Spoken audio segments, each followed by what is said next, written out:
Vous savez, je fais souvent des séances conseils et des séances coaching avec les femmes concernant les relations qu'elles ont avec leur époux ou avec leur conjoint. Et il y a quelque chose qui me sidère. C'est que quand ces femmes-là commencent à parler des hommes avec lesquels elles vivent, mais tu tombes des nues, mais elles vont les insulter comme un poisson pourri.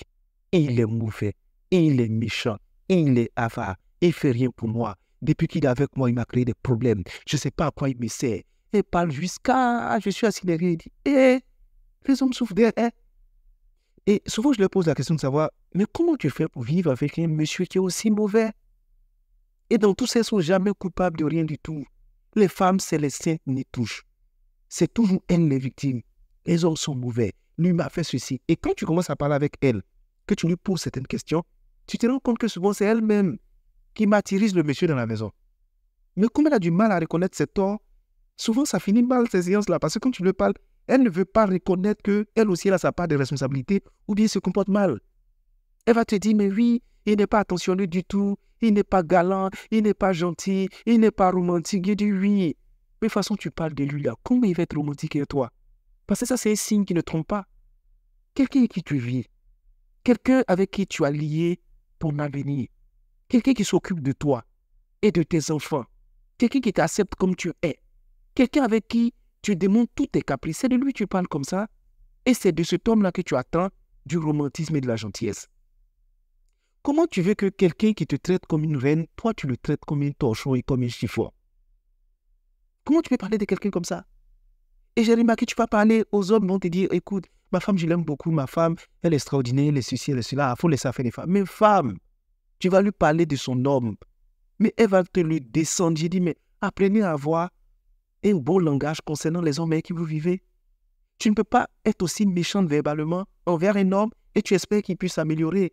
Souvent, vous ne vous rendez pas compte, mais c'est ce que vous dites aux hommes qui les empêche d'être la version que vous voulez.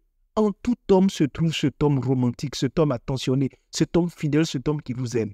Mais par moment, vous avez des facettes que vous développez en ces personnes-là qui font que souvent, il ne va jamais être ça. Souvent, on sait ce qu'il faut faire pour vous faire plaisir, on sait, mais on ne fait pas. Tellement il y a des prises de tête. Des femmes qui, ça dit, c'est elles qui disent des choses tellement dures et tellement méchantes.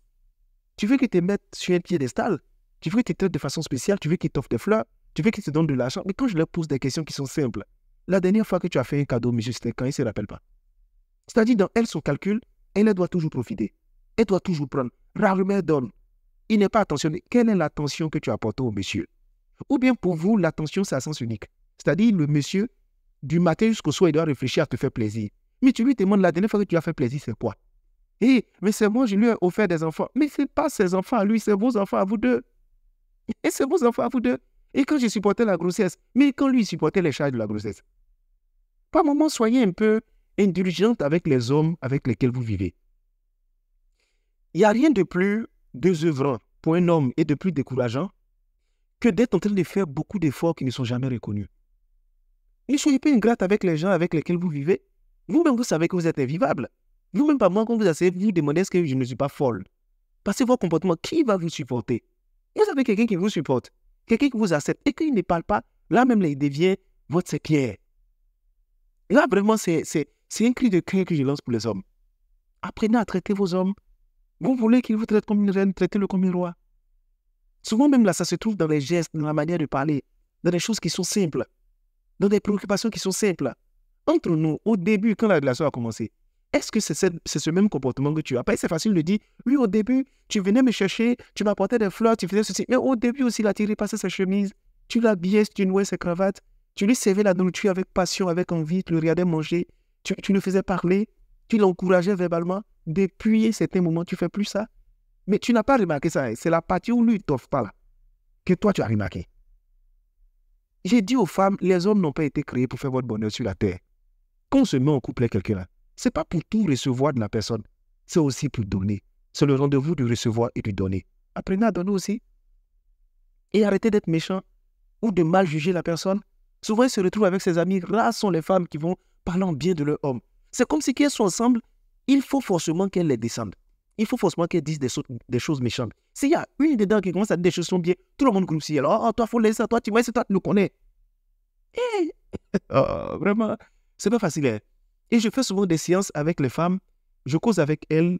Avec la discussion, je réussis à ouvrir les yeux sur certains points. Parce qu'elles se disent, bon, tu es un homme, pourquoi il réagit comme ça? Je lui explique.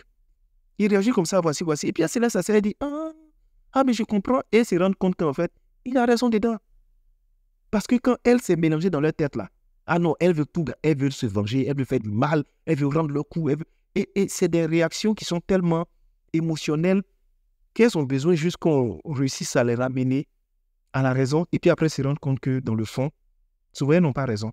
Mais comme elles ont trop d'orgueil pour reconnaître qu'elles ont mal fait, finalement, on reste dans une situation où elle attend que ce soit lui qui vienne. Et les situations, elle m'a expliqué, j'ai pris mes parents, j'ai quitté la maison. Ok, tu as quitté la maison? Elle me dit oui. Tu as quitté la maison, pourquoi? Il m'a fait comme ça, il m'a dit, mais tu penses pas que ça peut être réglé? Qu'est-ce que tu voulais? Il voulait qu'il me dise, ne va pas. J'ai dit, mais reste si tu veux ça. Donc, rien que pour avoir raison, tu es parti et au gros cœur. Et puis toi seul, tu reprends tes affaires, tu reviens dans la honte.